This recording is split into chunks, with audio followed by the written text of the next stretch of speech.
Fala aí, rapaziada, Tubarãozada Braba. No vídeo agora nós vamos falar do tatuador que usou anestésico e o seu cliente morreu.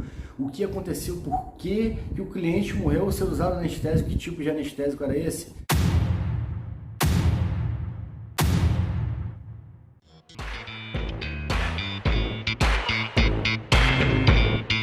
Então, segundo aqui o desfecho que está no G1, vou deixar aqui o link na descrição desse vídeo com toda a matéria completa para quem quiser, tiver mais interesse em pesquisar e ver como está esse desfecho, pode entrar aqui na descrição do vídeo e ver completamente.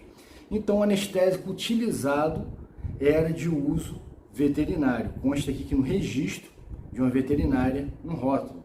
Então, o que aconteceu? De acordo com o delegado veterinário que prestou o depoimento, ela falou que nem conhecia o tatuador. Então, o tatuador ele pode responder por falsidade ideológica, onde ele utilizou os dados de um profissional para poder utilizar daquele medicamento, que eu acredito que tenha sido feito por manipulação.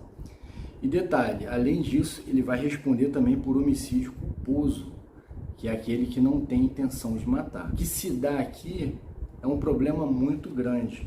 Você utilizar um produto que é regulamentado, que tem venda na farmácia, isso aqui é venda, utilização humana. Aqui no caso é um anestésico, além de ser de uso veterinário. Nessa reportagem indica que o spray anestésico de lidocaína usado durante o procedimento tinha no rótulo a prescrição de uma médica veterinária. E aqui a morte dele ocorreu em 2021, a morte do cliente, né, que diz aqui que é David, né, o Davi. Segundo a família, após ter contato com a substância ministrada pelo tatuador, aí foi colocado aqui o nome do tatuador, né, José Manuel Vieira de Almeida, no braço esquerdo do cliente. Porém, o laudo pericial no Instituto Médico Legal, pelo IML, afirmou que a causa da morte é indeterminada, mas os exames periciais sugerem intoxicação exógena por lidocaína. Essa intoxicação exógena, ou seja, que é externa, né, por lidocaína. Ou seja, foi encontrada a substância, porém a causa da morte é indeterminada. Não dá para você falar, se é indeterminada, eles estão querendo dizer que não dá para falar que o indivíduo morreu por uso daquilo ali. Então, por enquanto, é algo que é inconclusivo. E segundo o relatório do IML, cita que David tinha bom desenvolvimento muscular e bom estado de nutrição, mas que após a morte apresentou mudanças corporais como congestão pulmonar e coração aumentado, mas não detalha se o motivo foi a lidocaína. O tatuador afirmou que, antes de fazer a tatuagem David, o cliente assinou um termo de consentimento, no qual declarou não ter alergias ou qualquer outro problema de saúde. A esposa de David, Monique Caroline de Freitas, contou à polícia que antes de morrer o marido teve várias reações como pressão baixa, palidez, batimento cardíaco acelerado, fala embaralhada, veias dilatadas, perda de sentido e convulsão.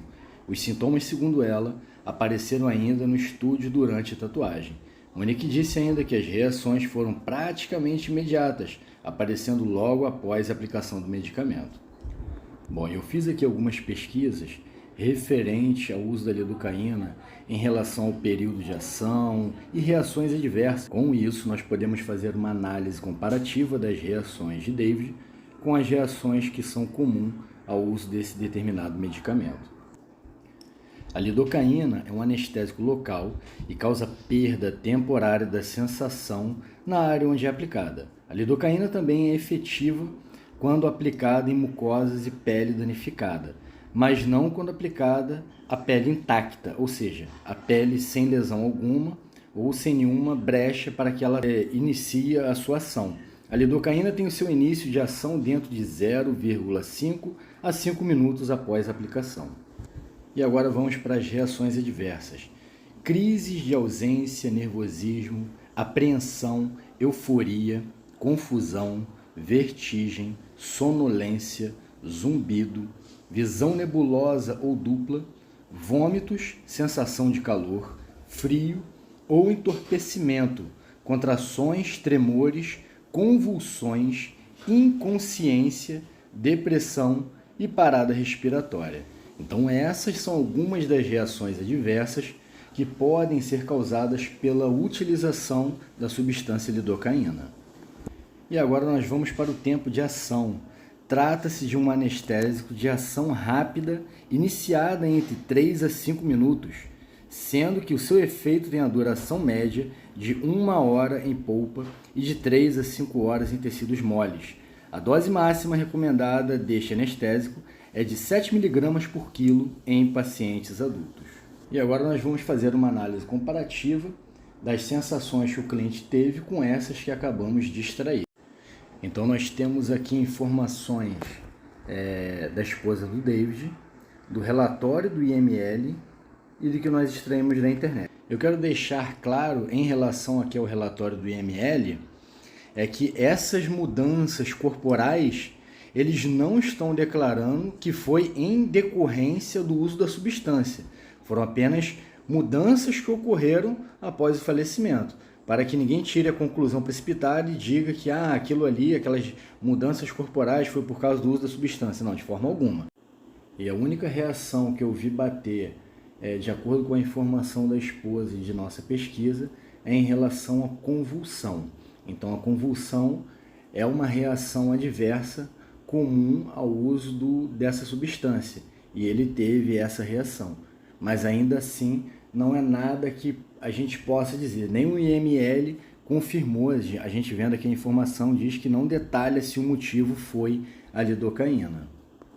Em minha concepção, nesse momento, o mais importante é analisar o conteúdo do frasco, tentar extrair a informação dos componentes, porque é até mesmo comum o uso de 2 substâncias juntas ou mais. Por exemplo, lidocaína com epinefrina. A epinefrina ela vai surtir um efeito que pode bater com uma dessas informações que a esposa do cliente informou. Então, eu acho importante que seja avaliado o conteúdo do frasco e aí eu acredito que nós teremos algo mais conclusivo. Mas as investigações prosseguem, ele está sendo acusado, então ele não foi ainda incriminado, ou seja, você não pode falar que é a culpa dele. Está sendo conduzido aí pelo delegado Wallace de Oliveira Brito, do 6º Distrito da Polícia de Curitiba.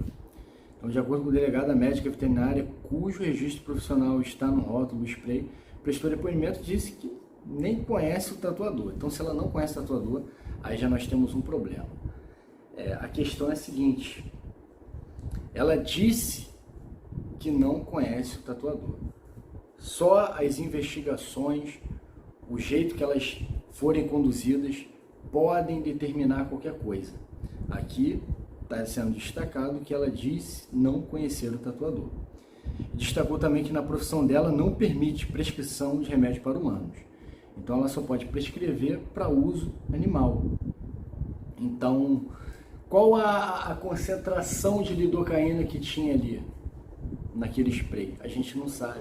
De repente era uma concentração exorbitante e a pele está ferida, porque quando você aplica, automaticamente aquilo ali vai ser introduzido e pode pegar corrente sanguínea. Então, qual a concentração de lidocaína? No frasco, como vocês podem ver, tem ali toda a descrição, né? Solução aquosa, 50 ml, lidocaína 20%. Porém, a gente não tem aí nada que qualifique esse medicamento, visto que nem a veterinária reconhece. Segundo o rótulo do spray de lidocaína, estava no prazo de validade quando foi utilizado. O tatuador ele foi ouvido aí pela segunda vez e ele permaneceu em silêncio, provavelmente instruções dos advogados. Segundo os advogados, ele já possui um bom período aí como profissional, né? Ele possui 7 anos de atuação no mercado. E o que mais me chamou a atenção aqui foi a nota da Anvisa, né? Agência de Vigilância Sanitária, que afirmou ser vedada aos tatuadores a prescrição de quaisquer medicamentos como anestésico aos seus clientes, uma vez que somente profissionais da saúde podem prescrevê-lo. Está corretíssimo, excelente colocação. Porém, eu te pergunto, quem disse que o tatuador prescreveu? Primeiramente, prescrição, se você for colocar no Google ou procurar no dicionário Aurélio, qualquer dicionário que for, prescrição é um documento, ou seja, um papel prescrito. colocando ali o nome do medicamento, concentração, como deve ser usada tantas vezes ao dia, 2 borrifadas, enfim, independente de como que o médico prescreve. Só o médico pode prescrever o medicamento, eu não posso prescrever em nenhum outro tatuador. Porém, esse tipo de medicamento aqui, ele está livre nas prateleiras, não tem retenção de receita. Então, se não tem retenção de receita, nem mesmo o profissional dali farmacêutica, da indústria farmacêutica, o profissional farmacêutico, ele também pode se esquivar e falar, não, eu não posso te indicar medicamento nenhum. Mas ele pode vender. É livre a compra. Então o tatuador comprou e usou, ele não prescreveu. Então esse crime de prescrever não tem. Tatuador, eu acredito que ele não tenha feito um documento, ele não perdeu o tempo dele de pegar um papel, escrever e falar, ó, vai usar isso aqui 2 vezes ao dia. Gente, pela mãe do guarda, né? A gente pode dar dicas. Quem não pode falar, gente, dipirona é bom para dor de cabeça. Você está em algum momento prescrevendo? Você não pegou um papel e você não escreveu, você não tomou a postura de médico, de forma alguma.